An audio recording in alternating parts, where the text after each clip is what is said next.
God, I can't see. All right, here we go.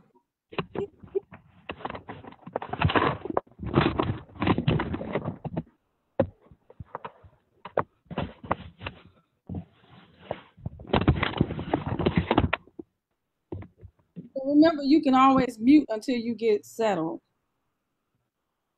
And then let me see where we're at.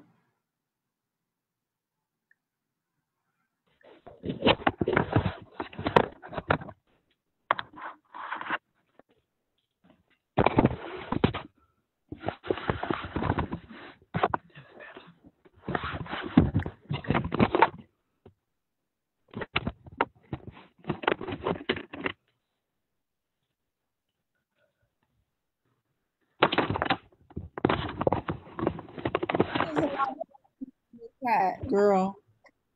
Mm. You hear me? I hear all that movement. All right, we're live. Let me come back over here.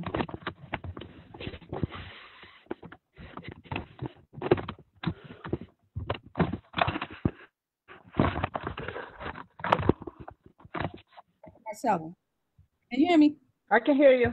Okay, you straight because I get a lot of background noise um, from your side. So that's why I was saying until you get settled, you can just mute. Yeah, I, Um, okay, but I see you cool now. And just looking to see that we're actually up on Facebook, and it appears that we are. All right. Okay, everybody, welcome. Welcome to Shy Panther and Friends on this Thursday, July 23rd.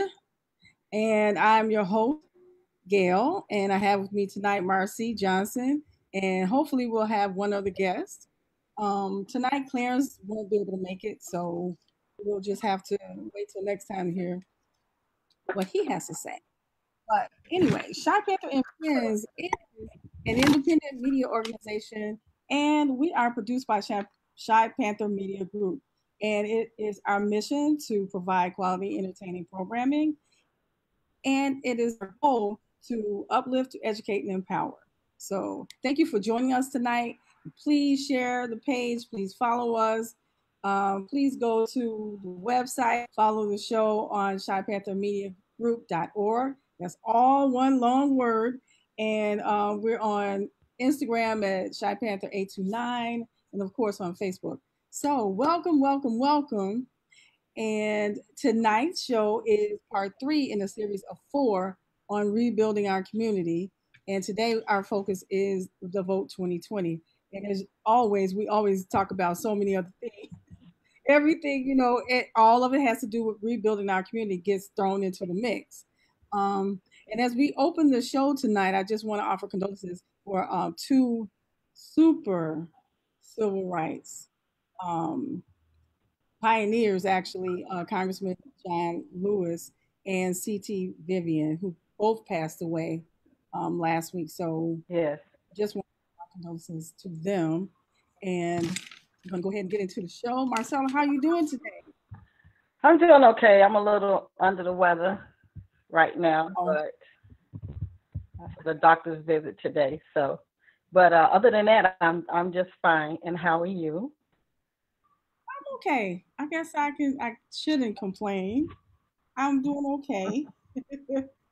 So we managed to still hit Zoom tonight. So we're all right, I guess. Right. Okay.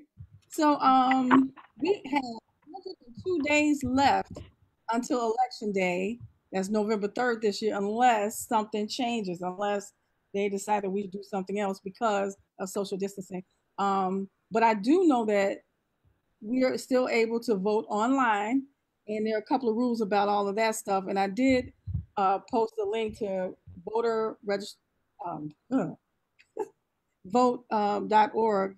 It's oh man, I threw myself off with that one. Anyway, yeah, for in person, um, you have to make sure you vote. You have to be registered to vote 27 days before election day. So that's if you're going to register in person, you have to do it 27 days before November 3rd. And online, it has to be done 16 days before the election. And by mail, it has to be postmarked no later than 28 days before the election. So, and we're going to talk a lot more about different things, especially thinking about the local level and the national level, and how you go back and find research about different candidates and who are seeking to be just retain their seats. So we're going to do a whole bunch of talk about that. But now we always have to talk about the other side of things. So Marcia, we can always count on you to mix it up What? because The other side, what do you mean? it's good to get multiple opinions because you know everybody thinks differently. So it's great to kind of throw it all in the pot and see what happens. But we often talked about a lot of people who don't agree and don't believe that they had their vote counts, that they have any viable candidate. And your opinion, we talked about a little bit, we were closing the show, is that we should focus on the local election. So we can talk more about that. But the only thing that I want to say is I feel like voting is kind of like, you're building muscle memory. It's kind of like it's a learned behavior, and you just have to gotta kind of keep it up. And if you don't keep it up, you just fall away from, period. Fall away from the polls, period. So go ahead. Yeah, I agree with you on that. You should. It is like muscle memory, and you should keep up with it. And I think a lot of times we get focused on so many other things that we can't remember that when the elections come up. So make it my business to make sure that I vote. But like a lot of people, I think a lot of us just concentrate on the presidential election a lot. And in, I guess, my many years, I've learned to really concentrate on the local elections because once that money is handed down from the government, from the White House, whoever, they have no basically when you give it to the different states, now it's the governor's responsibility to make sure that money is distributed. I understand what the census also shows uh, as far as population is concerned, where that money is needed as well. Because in order for you to be counted and listed, and it really depends on how much money they give you due to the census. It's a lot of factors that are involved in that. So I believe that censorship, or not censorship, but the census, people should fill out the census. Number one. And number two, I reason why I said the local elections, in that I don't really, if there's not a viable candidate that I like for as far as presidency, I personally do not vote because presidents are selected to run for the not run, but presidents and vice presidents are selected by the electoral college. And a lot of people think that people elect the president and the vice president, but we really don't. It's how popular we make those candidates for them to be in the running for the presidency and the vice presidency. And people can go ahead and Google that and look it up. And that was one of the reasons why I did not.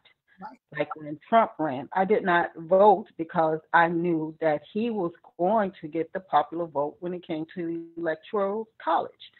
I mean, you can kind of see that. Now in this election, it might be Biden, but it's going to be very close. Personally, and this is my opinion, I don't like neither one of them. No. Mm-hmm. Just like this last statement that Biden made. I think all of it is a joke, personally, because I mean, he says he's the first. He says Trump is the first racist president. I beg to differ. I'm sorry. No. No. Yeah. Obviously, he has not been paying attention to American history. No, he is not the first racist president. Come on. And my thing is, all of that back and forth and statements like that. I think the public and the people, what we want to hear is, what are you going to do? All this name calling and this, and I think it's juvenile, it's elementary, and it does not look well for any of the candidates. And I'm not wasting my vote on stupidity, period. I'm just not. I concentrate on these local elections. A lot of us, our brothers and stuff, we've been locked up. You have to see who these judges are, what type of track record that they have. All of that is public information. People have to choose wisely when it comes to these judges. You have lawyers that are in bed with the judges, the city, all of them. It's all political. But the thing is, those are where your vote really, really counts. And even when it comes to us, as far as these aldermen are concerned, I mean, some of them just need to be gone. They just need to be gone. And those are the things that we need to concentrate on. You got to start at home first and start cleaning at home first before you can start making a difference elsewhere. And here in Chicago, we need to start really cleaning these seats here in the city of Chicago when it comes, and then and the state as well. All of them need to go. Madigan, all of them, everywhere, all of them need to go. They just need to go. And as far as voting and being educated on voting, when I was going to school, they had civics in the classroom. They don't teach these kids that anymore, because when you get into politics, most people are young when they get into politics, because new ideas, being creative, even when it comes to running for the different offices and stuff. We need young, fresh ideas. These millennials need to start expressing themselves. You know what? Let me take that back. I think they have. And us who are older, you had your time. You came in when you were young. Step aside. Let them take over. Let them do some things the same way you had your fresh ideas and you had things that you wanted to do that you thought you could change or did change because of your forward thinking. Let these young millennials in these positions, in these offices. And I think that when you have these seats like the aldermen and the aldermen in our communities, start having have your constituent day where they bring in young teenagers who want to know more about the political game here in the city. Teach them civics, teach them what it means to hold an office like that, so someone can proceed, come after you when you're gone. And people get mad because some of these people hand it down to their children. Well, they're teaching their children and they're stepping into these seats. But I think it should be something that they should push also to put it back in these schools, put it back in the public schools, and it needs to be taught in grammar school, not just in high school. You know, Right. as my kids were growing up, that's what I was teaching them. Told them to learn the political game. And I agree with you on every point. And but I believe that it will begin with an alderman who is really committed to helping the community. Just as we Absolutely. and I think that we need to ask ourselves, look at your community, really take a good look at it, and even just make a quick list of reasons why this person should be retained or not. I Exactly. really do. Yeah, I think that is not that difficult. You don't have to, be super smart in any way except to know that there are many things that are happening in your community and they're not being addressed. No, And no, simply they're not. not. They're And not. one of the things I think too, we there are so many problems you said in Chicago, and one of the biggest problems is what who decides the curriculum. When you take civics Yeah.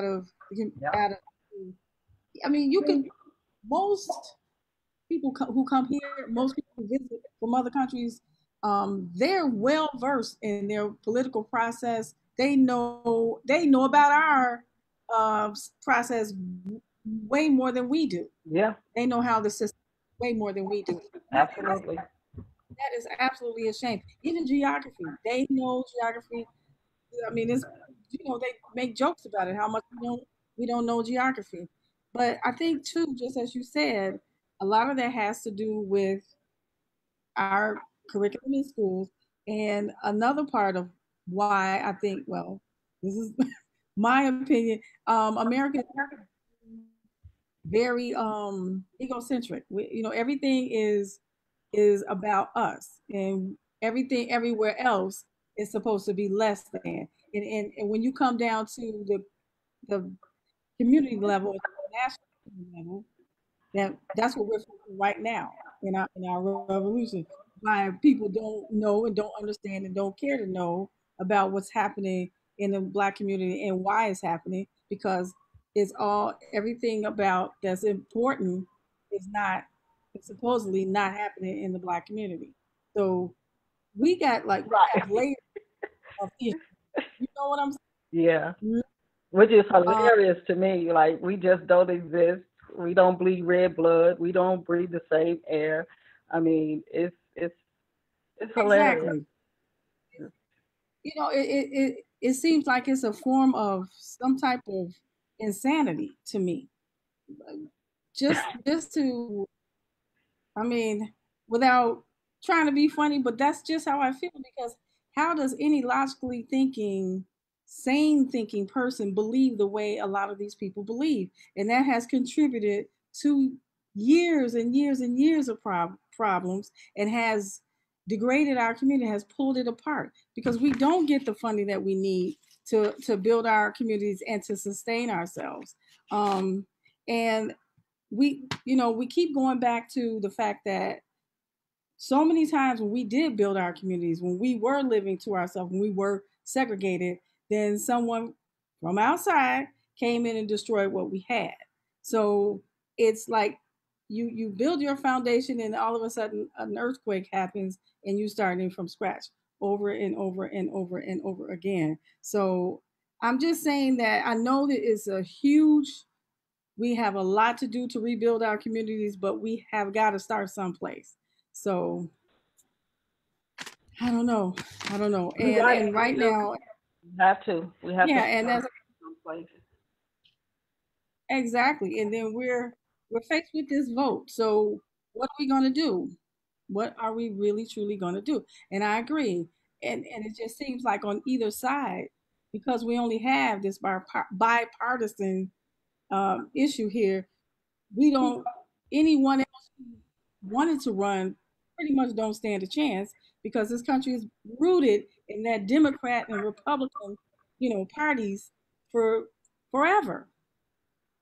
So, and Mhm. when anyone else comes in with plays any type of other party, progressive party, independent of any kind, they don't stand a chance. But and at the same time, what is the problem that we can't seem to identify and to build up a viable candidate who could win? What is what is that? And it either side.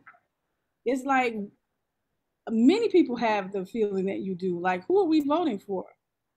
you know, this started out a whole different process, that we had to use our voice to gain the power that we needed to get those seats that we needed to look out for our people in our communities, so that we could have a voice.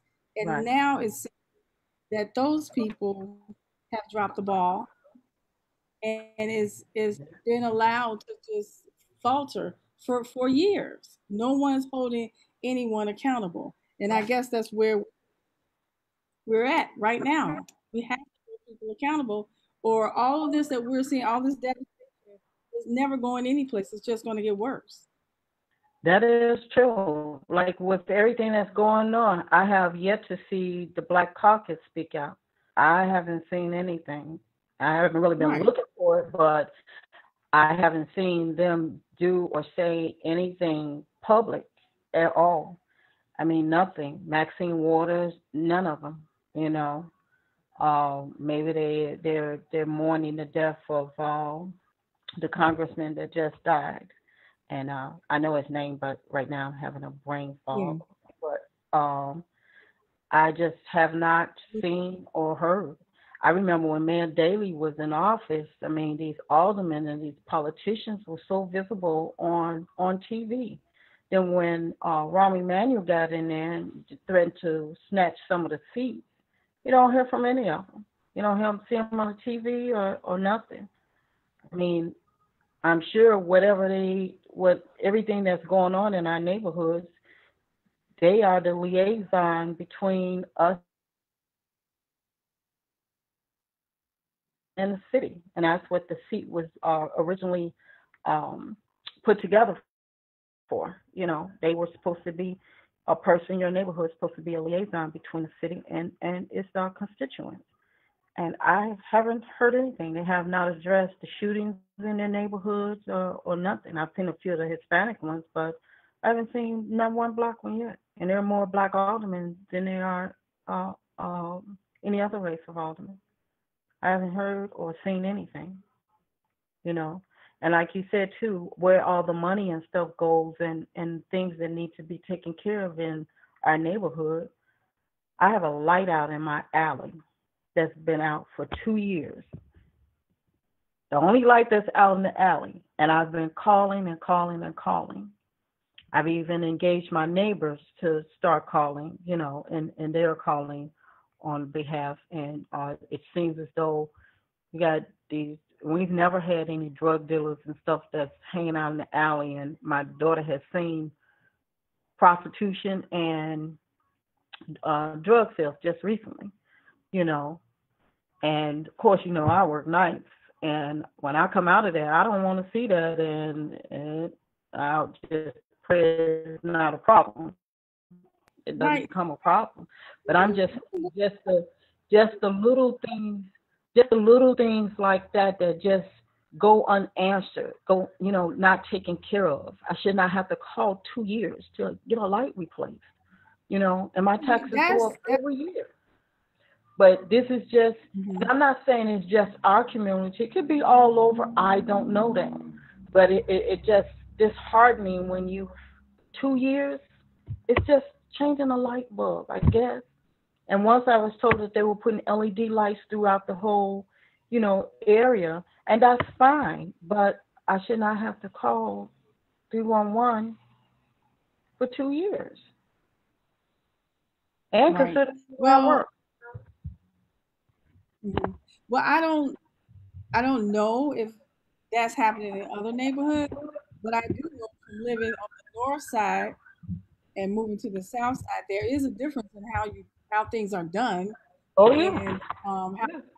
complaints are addressed. Because there was one particular issue where there was an emergency, I guess, where the what do you call it the Oh, sorry. water, and they had one water pipe broke outside. They had to do emergency repair. So what they did was they shut off the water, and the only way that I knew that the water was shut off, I had to go into, I went to turn the sink on because I was working at midnights at that time too. And when I got home in the morning, I did not have running water, and the toilet couldn't flush or anything. So I'm thinking, oh well, maybe something's happening with the pumping station. So I call and I find out that they're making emergency repairs, and then I say to them, well, they're supposed to go around and knock on everybody's house that's in that area where the emergency shutdown is happening, and they have to let you know that they're shutting off the water. They don't know what the situation could be in your house. You could have somebody on a ventilator, and of course you have young babies. You need water. So As soon as I called and I said that to them, I let them know that I used to live on the north side and that would never happen without being notified. I tell you, within minutes, they were at my house knocking on my door, notifying me that the water would be shut off. As a matter of fact, they turned it right back on and then came around notifying each and every person. And I'm just telling you, these type of things, that's just unacceptable. They will do it. They will do anything if you just don't know what the rules are. And I wouldn't have known all these things unless I lived north and I knew that they didn't tolerate those type of things there. It just was not tolerated. So And you're absolutely right. They're you have not. your Even some neighborhoods I know that they do robocalls when things are going on. I've never gotten a robocall, but I know when Sandy Jackson had her ward, do you remember Miss House? She used to tell me all the time that they got robocalls as to what was going on, if there was any construction in the area, anything like that. And you just don't get it. And at once I was told by Brookins' office, well, we send emails. I've never gotten an email from you all, but I've sent emails, that's for sure, and some of them weren't very kind, but depending on what was going on. But, uh, you know, that's what I'm saying. Those things, those little things like that mean a lot to your constituents when you're not in the know. And me, I will keep calling and calling and calling until you do it. And I let them know a lot of times. It was a lot that needed to be grasped down. And she was like, well, you need to call 311. No, I'm not calling 311. I'm calling you. And if you don't want to be harassed by me every day, because I will keep calling until you mow this lot over here. I don't know who owns it, but they need to mow it. That lot was mowed in a couple of days because I had to keep calling and calling and calling until I got someone on the phone to let them know. And like now, I don't think any of it. I think their hours are shortened because of COVID. But as far as this light, when it was, I send things to 311 and call the alderman's office, and they always say, "Call no. I voted for you. I put you in office. You call 311 and tell them they need to take care of this. You do that because I know it can be done." right. And you know what too? Um, I just want to say on top of what you just said, now, take this show for instance. Now, I reach out and I invite people way ahead of the time that I expect them to be able to come. So I've been reaching out to aldermen as I've been talking to you about, and I'm not getting any response. I call the office and I email and I text through. I mean, I send through messages, everything again and again. I'm not getting any response. None. And all I've asked is that they come on and talk, particular ones come on and talk, discuss defunding the police, discuss what it really means. Because apparently it seems that a lot of people just don't understand what it means and they think that it means to dismantle the police, which is not the case at all. But before I talk about that a little bit, I just want to say that one of the people who joined us tonight, and she said that Miss Grendel, I know that's an alias. Her name is not Grendel. But anyway, thank you, Miss Grendel, for joining us. She's saying that her husband recently had a conversation with Andrew Holmes, and during a vigil for one of the children shot, and he said since the mayor took office, she had not reached out to him. So that's something to think about because in during the press conferences, have we seen them like during the coverage of the crime scenes where Mr. Andrew Holmes is there? And just for people who don't know, he's an advocate, a community advocate, and liaison for between the community and the city and the police. Um, but I can't remember seeing him on camera with her present at anything. Can you recall of a time? Unmute yourself. I put on mute because you're right. When you move around, it cuts off. So, But anyway, I have not because I really don't watch the news. We get enough on our own, but a lot of times I see a lot of stuff on the internet when I'm constantly on the internet, or like when we're at work, with the big screens and stuff. But I have not, because they flash that stuff all night at work, but I have not seen him, and normally he's very, very visible when it comes to this. I have not seen him at all when it comes to her. So I'm not sure what's going on with that right there. I'm just not. But I've met Um, him. He's a really great person, and when I tell you he's the advocate, activist, all of that, um, and he's hands on the ground, boots on the ground. I remember we had a conversation, and he was telling me how, in order for him to even the city to even pay attention to the homeless out there, he had to go out there and sit out there and lay out there and sleep out there himself in order to see, and so that he could uh, let the city know and demonstrate to the mayor and let them know what it's like to be out there in the freezing cold, sleeping on the ground. I think he did it for a week. He told me, but yeah, he's on the boots on the ground type of guy. He's out there, definitely. yeah, and he's very active because as recently as I guess was it Sunday, I forget what day it was, where several people were shot attending a funeral, and he was around. He's around for all of those things, and but I don't. I haven't seen her.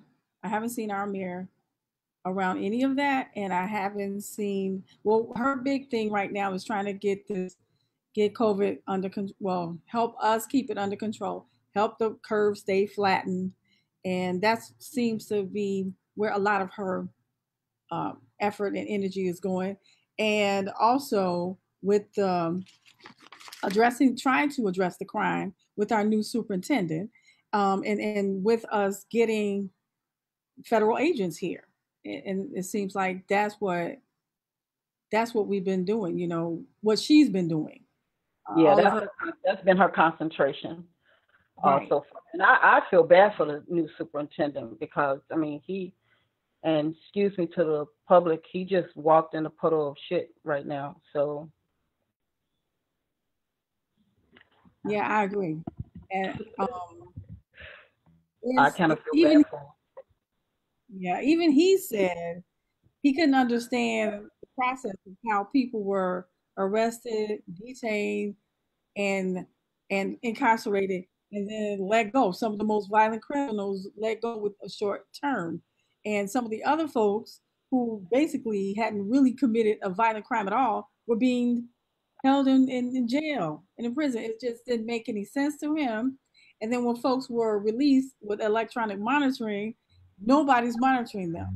And he said, somebody's got to explain this to me. He said, I have never seen anything like it.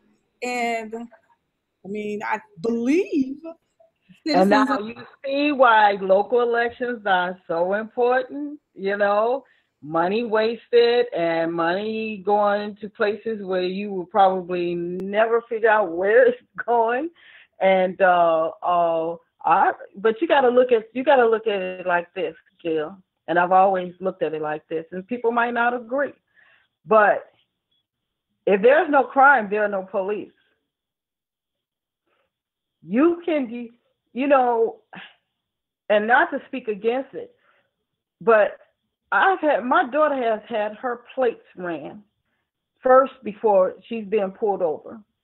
Then she's being pulled over, and then they ask, "Where's the gun?" Because you know why? She has concealed carry. My thing is, if you know I have concealed to carry, and you just had us run that plate, and you see that when it comes up, because it comes up when they run it, why are you pulling me over when I'm legal? You see what I'm saying? You see the irony in that? And you wonder why people don't trust you guys? You know what I'm saying? And I'm not saying that it's all of them, but what idiotic sense does that make? That would infuriate me to the utmost. What sense does that make? And if the average person don't feel that that's harassment, what do you think it is? And you cannot confiscate my legal gun. You just cannot do that. And I guess this is what makes people. This is what sets people afire with stupidity like that. And I'm sorry, you're. I mean, that's idiocy to me. Stop bothering people because that's what that is. Number two is my mom and used to say it. Well, not my mom, but my aunt has stated it before that. Well, of course they're going to let the ones out here that's creating chaos in the neighborhood. They're going to let them run amok because if they don't, I mean, the same way with jails. If there are no people to put in jails, you can't hire. There's no need for jail guards. If there's no crime in the street, there's no need for police.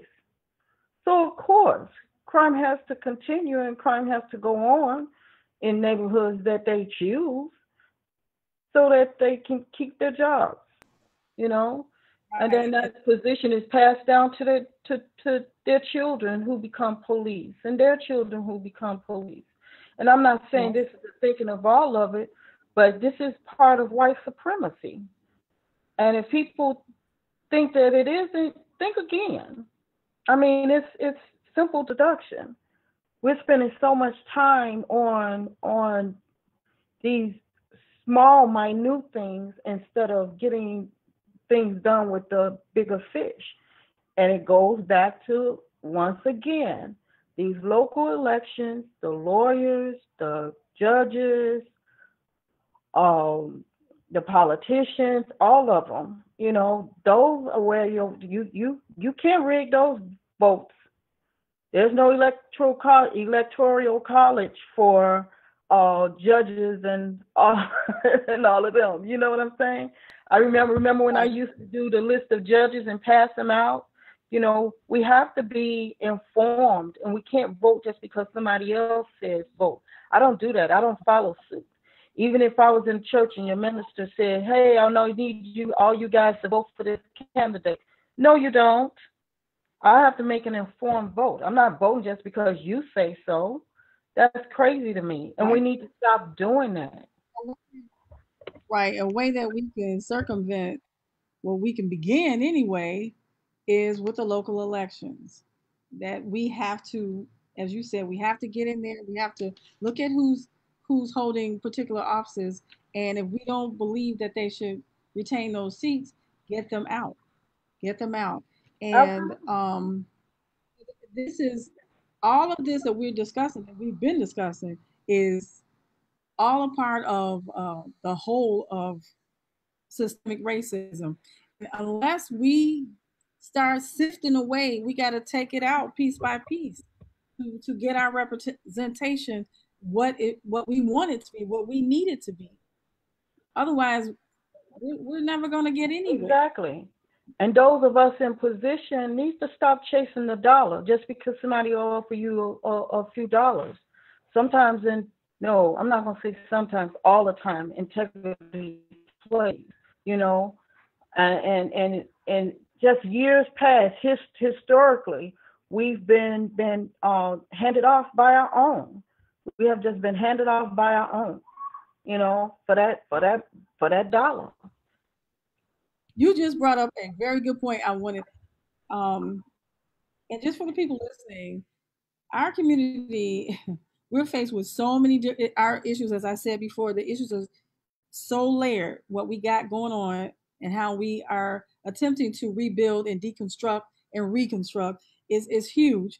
But one of the things you just said, that our people continue to sell us out, and I think that I want to say that that began all the way back from slavery, from when we were sold from that point, because we have people saying that um, they believe that East Africa Western Africa, the coastal Africa countries owe us reparations as well because of the dealings that they had with these people who came and plucked us out of there and brought us and distributed us and the diaspora of the black of us of Africans. That's how it became a diaspora of African Americans all over, well, Americans, but Africans all over the place. It began there. And it's still, as you said, it's money. Policing equals dollars. And a lot of that money, where you talk about with the census, that comes into the community, a lot of that money, you actually look at what it goes to. Their block grants, there's so much money in those packages that goes to help rebuild the community, that helps to educate the community. Just like one of the things that we took advantage of, the Small Business Administration, those programs are there to help Black folks or those communities who need economic development. Those programs are there for that reason. But how do we find out about it? A lot of us don't even know that those type of things exist. Yeah, and We may casually talk to people who have great ideas, or they're doing things on the side, like their side business or side hustle, if you will, and they never, ever, ever heard of these programs where there's plenty of money to help you get established as a small business owner, or as an entrepreneur, independent business owner. And that's just one example, only one example of all the money that comes to the local government, but where is it? How is it being used? exactly.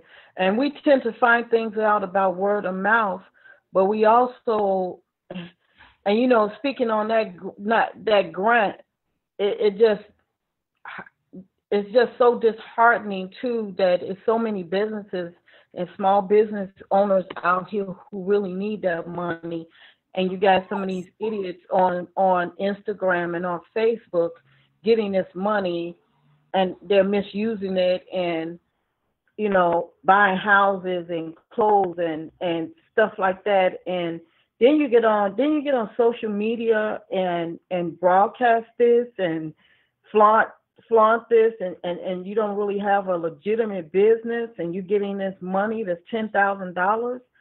So when the government hand you your ass, just suck it up, be prepared, and take your punishment, because I think it's awful. And that's my opinion. If anybody don't nobody like it, oh well, what you gonna do? But Did you anyway, did you hear in the and news? I hate to be like that, but it's just I have friends who have businesses. I Right, have and on the friends same who can't get that hand, money. This is ridiculous. right, they were talking about in the news. They were making announcements about people receiving unemployment, I guess, benefits on a ATM card, and they're asking people not to spend their money because the program was thrown together, and they don't know who should have been getting the money and who shouldn't.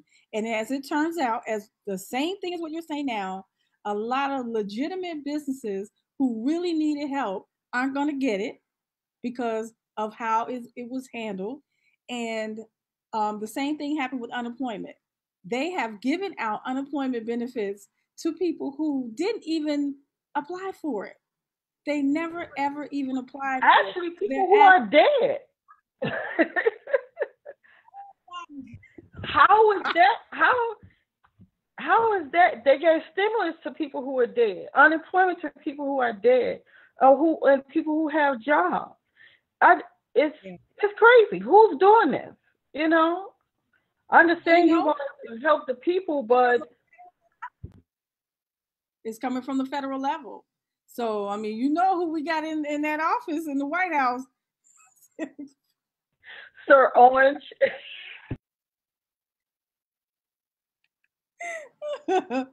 Okay. I noticed another question from Miss Grindle.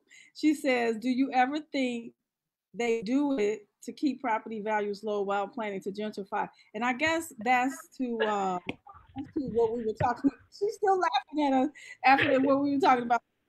But That's as far as development of our communities and the aldermen not doing what they're supposed to do. Honestly, I mean, I'm not naming any names, but Chicago has been known to be very corrupt. So, I mean, the politicians, that world, very, very, very corrupt. So, my answer to that would be yes. Yes, I would Yeah, think so, because absolutely. they get a hand in it just the same as The with same way policing. if they don't report the crime that goes on up north, their property values don't want to go down, so they're not going to talk about crime up north. Of Exactly. course A lot of not. you can, you can trace the money, follow the money from point to point to point, and you will find that's why particular things are happening the way they are. But that has to stop. That has to stop. So, just I guess, well, if we start another conversation, it's gonna go way too long. So, what I wanted to talk about is the feds here. Some of the other places, and I'm not saying that we don't have some out of control crime here, and that the local police definitely need some kind of help. And it's horrible that anyone would have to live in communities where these things are happening, and there doesn't seem to be a sense of urgency about it. And that's not from us. We know there's a sense of urgency. What are we going to do? So Well, here my we. thing is, when I was growing up, I remember seeing Black Panther on the corners with their rifles patrolling. They policed our neighborhoods just like white folks police their neighborhood. They policed our neighborhoods, and you weren't going to do anything and that would get past them. They weren't having it, and I think personally, I think some of these older brothers out here, or these guys that are conscious, or what they call them, hotep, whatever. I mean, I just don't understand. Let the city let us just let them handle it. You know, let them handle it. And I know that a lot of these young ones are not listening to a lot of these veteran gang members that's been out here for years, and they're not listening to them. But and I know them brothers they ain't trying to go to jail, but I think that if they start letting some of these brothers out here who got it together and know these streets and take a little action, I think a whole lot of it would kind of calm down. That's just my opinion. That's just that's just my opinion. You know, and Well, I I know. it's the same way with Um, concealed carry, and more women are carrying their guns. You're gonna see a whole lot more of these little young ones sprawled out on that sidewalk because regular citizens or law-abiding citizens, should I say, like ourselves, they're gonna have to start. I mean, I'm sorry, I have the right to defend myself against you, and I'm at a point now. I mean, this is a time of tyranny or something. I don't know what's going on. Everything is just manifesting itself, and I just think that something bigger is about to happen. We're in a pandemic. People are not taking it serious. You got people dying. I mean, by the handfuls. You got crime is up, and you know what I'm saying. And you got government is acting like Nazis, and I'm laughing it off, but I mean I'm in somewhat of a fearful state. I mean my anxiety is up, and a lot of us who are having anxiety and we don't know why. This stuff takes a toll on your psyche. It takes a toll on your mind. You know what I'm saying? And you have a lot of us out here who are afraid to go out, and but we have to because we have to take care of our families, and it's you have a lot of us who are not working. I think just in the past couple of months, did they say over 1 million people just applied for unemployment again? You know, It's, so it's a lot going on, and suicides are up. People are just, I've never seen anything like it in my life. And it yeah. feels like it's not, we're not going to get past it, but we have to. Well, um, yeah, I heard about the unemployment too, and now that it seems like we're headed to almost a second wave of shutdowns, and now is a lot of the southern states, and I've forgotten which airline is going to lay off a whole bunch of people, and Yeah, they're going to offer them severance packages, but we've never we've never lived we're allowed during this level of unemployment. And that's very concerning to me because what are we going to do? Really, what are we going to do? How are these people going to provide for themselves? I mean, whatever they have is only going to last for so long. And then all of a sudden, more and more people are being thrown into being unemployed, and they're all going to be competing for whatever work there is. And it's just a scary feeling. It really, really is scary. And for us in our community, crime, I mean, is out of control. And I can't imagine if it got worse. I cannot imagine at all. But one thing I do know for sure is that the crime that's happening in our neighborhood is not contained within the neighborhood. It's all over the city of Chicago. It's happening all over. yeah. And which is mostly the reason why we got the feds in town. And and as you said too, at our government at the federal level is just ineffective. He's just has his own agenda, he has his own, I mean, a lot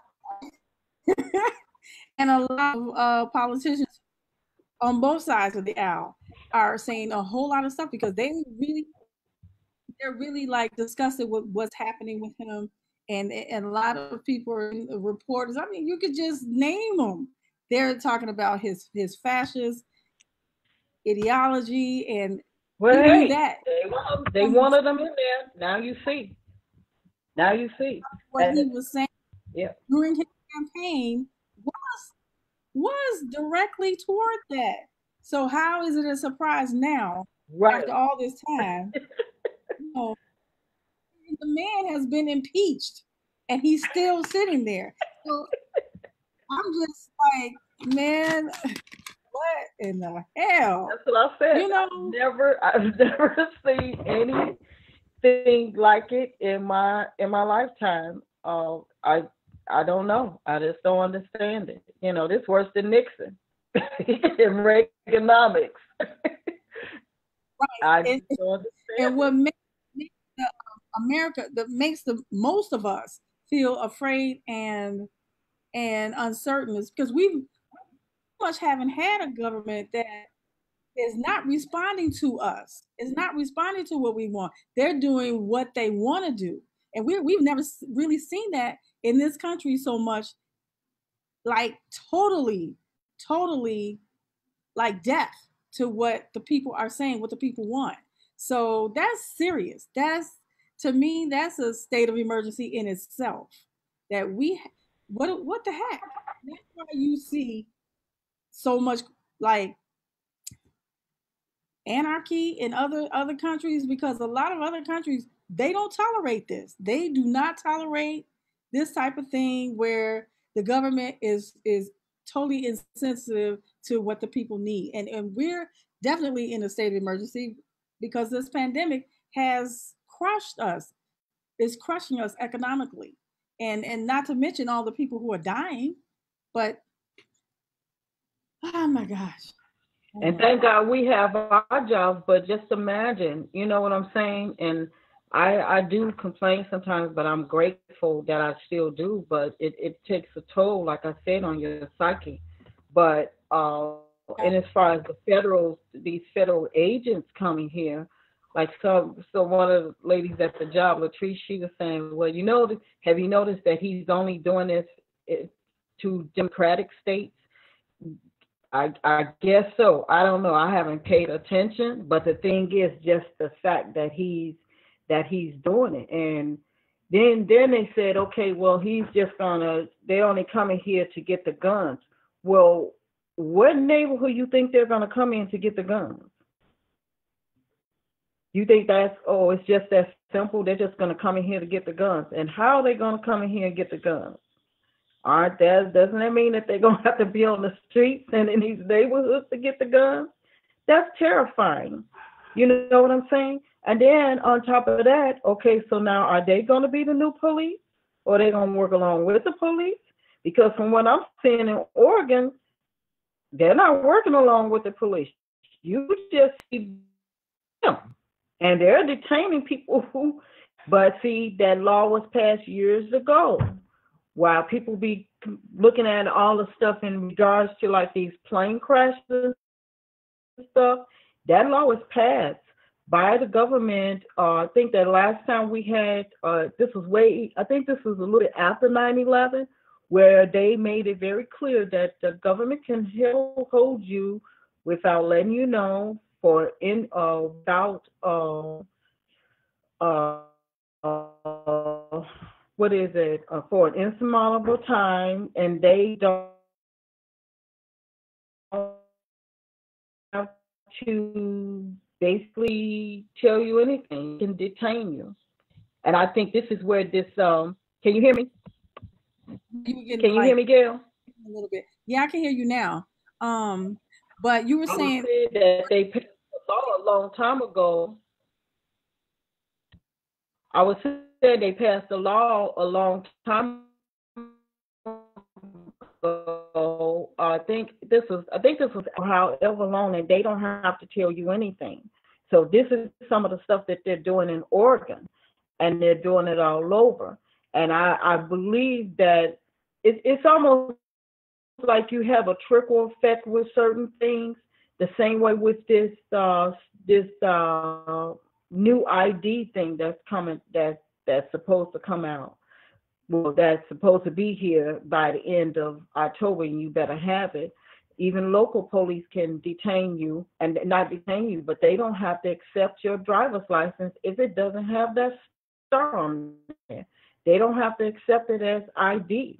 So just imagine the number of people that can be taken in or arrested for whatever probable cause. I don't know, something, you know, that's made up or whatever you may have done, even if you had, everybody knows that you can bring your insurance up on your phone electronically. Well, he didn't want to see that, so he gave her a ticket.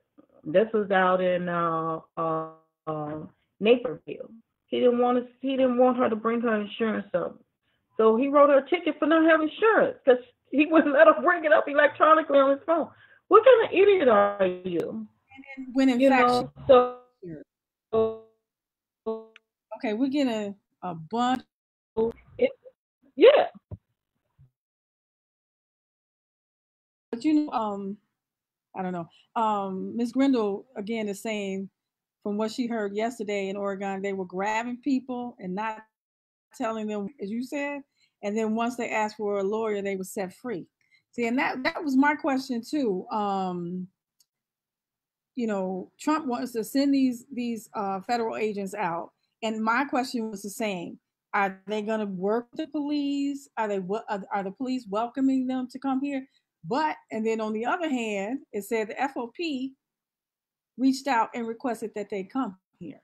So maybe that means that there is an agreement to work together. So I mean, my question too is, what brand of policing are you going to be doing? Because we're talking ATF, all the backdoor and firearms. We're talking A, drug enforcement agents, and we're talking the FBI investigation. I just can't even imagine. I hope that nobody gets hurt, nobody gets killed, but I don't know. I mean, if for people who have to who are living with this a lot, where it's crime is just out of control. I know that they are looking for a solution, and it's almost like something has to be done. You can't keep the killings, the shootings happening at the level that it is. So I don't know. I don't know about that. Absolutely. So And the thing is, and this is that if this is on the federal level, guess who you work for now, CPD? You work for them. So if they come in and they take control, then now you're under their jurisdiction now. The city will be under federal jurisdiction. So you don't have no control. I mean, from what I can see, but let me look at those laws again. But when the federal government comes and take over, when the army takes over, not the army, but when like I said, the government takes over, you're under their jurisdiction. So you might work along with them, or you may be working for them. You know what I'm saying? But I'm hoping that it's not to the point where it's going to be they're going to be saturating the city. I look at it like this: if they're the criminal element out there, and you know who these people are, okay, you go that route first. But regular citizens don't need to be harassed. Regular citizens don't need to be grabbed off the street and locked up. Regular citizens don't need to be stopped because they got to take a bus to work or school, or not school but bus to work or something, and they're walking at 11 or 12 o'clock at night in their own neighborhood trying to get home, and then now I got to show ID to go in my own house. Remember how they used to have the projects like that where you had to show ID when the police took over, the city took that over and had policing uh, in those buildings, and they had the CHA police, and they had to show their IDs when they come in and out of that. You know, because I have relatives that live there, and you had to show your ID. And if you didn't have the ID, someone from that building or whatever, a relative would have to come down and escort you in. You know, I forget how it exactly worked, but I right, do remember having to show ID. You know, just to visit. You right, know, and I feel that way too.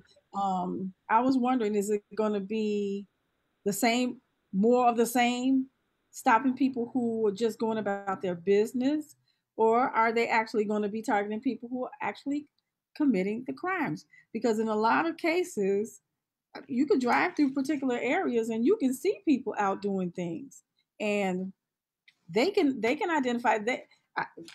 Police who are out there all the time, they know who the regular problem people are. They know who they are. they know who they So are. yeah. So And I don't know. Go ahead. and I understand that they just can't go and lock them up on GP, but regular citizens who are not doing anything, you're locking them up on GP, and that makes me think that, well, you're doing that because I don't have a record, so you want to put me in the system. And the more people you have in the system, the more police they can hire. The more people you know what I'm saying? You have to hire to police these neighborhoods. So I just think overall, like I said, there's always an agenda, and then there's always a trickle effect, and it still comes back to this systemic racism. You know what I'm saying? It's always an agenda, and then that agenda has this trickle effect. And then the trickle effect may not be planned, but everything has a cause and effect to it. Everything has a cause and effect to it. And that's what's frightening. That's what's frightening, you know. So I don't know. I don't want them here, but yet again, I mean, I'm just kind of on the fence about it, you know. But I'm leaning more towards the latter. But I don't know. I don't know. I just feel bad for especially our young people out here. Right. It's kind of like, I know exactly what you mean. It's kind of like this is where we are um, at this point. And there are a lot of, even though the crime is really out of control with all these shootings all over the city, just the same, this along the same lines of what you're saying, it happened because of something else. What caused this to happen? I mean, you have to be able to trace back what happened to cause this, to so that we got this type of an effect happening in our neighborhood every single day. It's just, it didn't just come out of nowhere. So um, we'll find out. This will be continued and for quite some time, because systemic racism that's been happening to us for hundreds of years will not be fixed in a couple of months nor a couple of years. It's going to take, I would say, a couple of generations to slowly dismantle and back to what it, put it, not back, but make it what it should be. Yeah. It's going to take a very, very long time, because this has been happening for since we've been here. So And I just don't have no hope it's going to change. Equality, I mean, if you look at history, it's in itself, equality is there's no real equality. You have to create your own equality and demand it, you know. And like you said, it's going to take generations. Well, it's been taking generations. It has been taking generations. Look at where we are now. So, I mean, things evolve as and the, life goes on. Yeah. What did you say? right, and the thing is, since Dr. King and since the civil rights movement, um, since he was killed, a lot of things that happened actually stalled. So for a very long time, we have had no movement. Nothing moved, and we're been kind of stagnant. And even some things have been taken away. So we, I don't know. I think too, it's almost like you need to just scrap it, and we need to start over somewhere else. It almost seems that way, but we have what we have, and it will be resolved. And I believe, like you said, 2020, all of these the events that happened, they didn't happen for no reason at all. There's something that's going to change, and I believe that is in our favor. What do you think about that? Well, I definitely believe something bigger is going to happen. Whether it's bigger and better or bigger and worse, I don't know. I really don't know. And sometimes I get a I headache pray that just thinking about it. I get a headache thinking about no, it. I just, yeah, but in my bones, I at this point in time, this is the most fearful I've felt, and not with the pandemic. I don't feel no fear with the pandemic. It's all this other stuff that's going on, you know, and I don't know. I don't know what it is. I have no idea what it is. I don't have so much fear about the pandemic either. But what makes me nervous is unstable government. That does Yeah. not sit well with me, because we've seen what happens when the government is unstable. It's Yeah. unpredictable, and they are very, very abusive of power. And as we can see in Washington D.C., he definitely abuses his power from that Oh office. yeah. I've never seen So anything like it. Yeah. I mean, it's presidents don't really have the say so to do basically anything. It's the other governing bodies around the president that really has the say so. But in his case, it's almost like they're cowardly putting their tails between their legs and squirming off, squirmishing off somewhere. You know what I'm saying? So I really don't. I don't know if he has a lot of those people because he was such a shrewd businessman. A lot of those people by the balls because I'm sure he's done a lot of business with them way before he became president. This I'm sure him being president was talked about several years prior. Like I said, by him being elected by the electoral college, I'm sure this was all spoken about way before then. You know, probably in Obama's second term, they may have started speaking about this, yeah, or before his second term. yeah. You know. Surprised if we find out a whole bunch of information about all these people who had all types of dealings with him. Oh And yeah. pretty much that's why. Because it couldn't. How is it that he's allowed to remain as horrible as he is? And you're right. They're just kind of like putting their heads down, like they can't do anything because Even his, even his own, what is he to him? His own niece is speaking of how to get about speaking how to yeah, get them, whatever she is. You know what I'm saying? But that could be all political too. So, yeah. but um, But but well, you're okay. you're you're absolutely right. You know what I'm saying? It just shows to it just shows you that people do not run the government.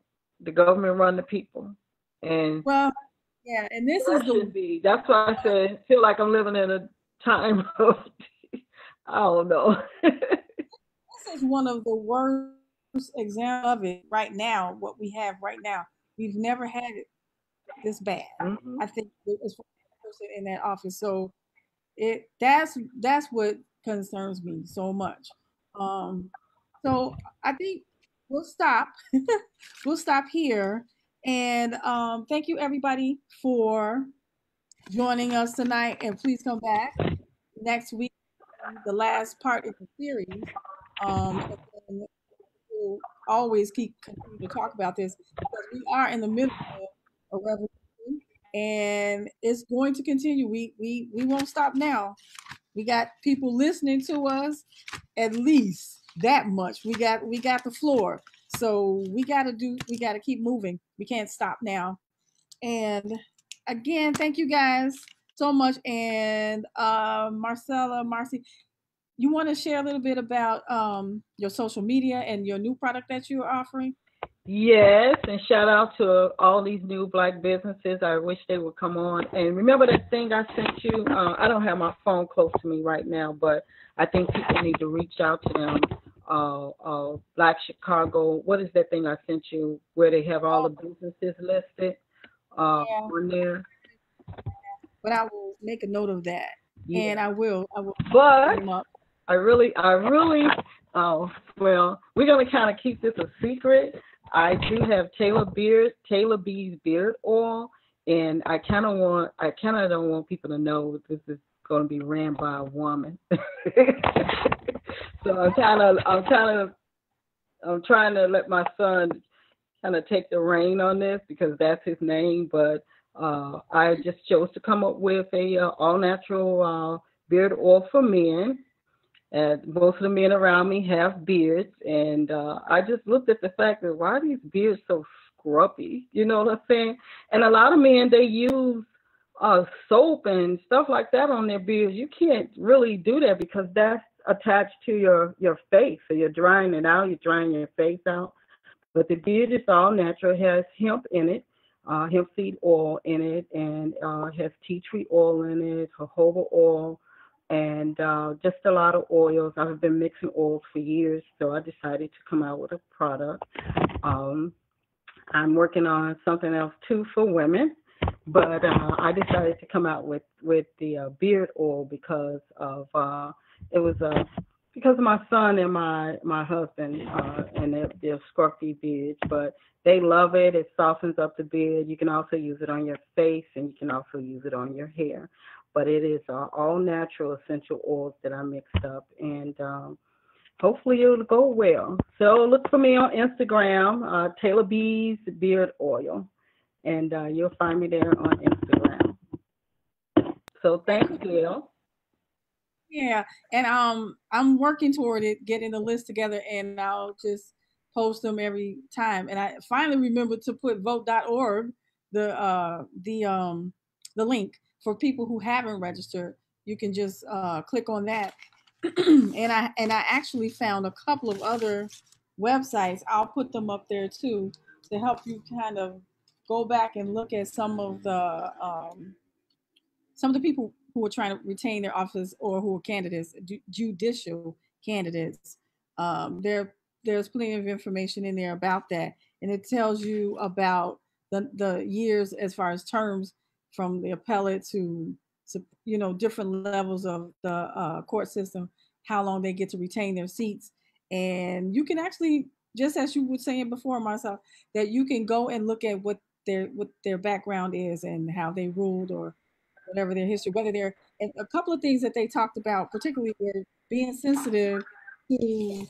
Let me see if I can find it really, really fast. It talked about the sitting judge's integrity, impartiality when sentencing, court management, legal ability, temperament, diversity, and biases. So that's pretty, that's pretty. Absolutely, absolutely. And you can look at what some of the lawyers are saying to them too, and kind of pull. And I'm not trying to be a divide here, but look at some of what some of the black lawyers are saying about some of these judges. And you're right about the integrity and the and just the things that they do and how they go about and see how fair that they are. And that was some of the stuff that I was looking at, and I was polling, not polling, but looking at some of the ratings that the lawyers were giving some of these judges.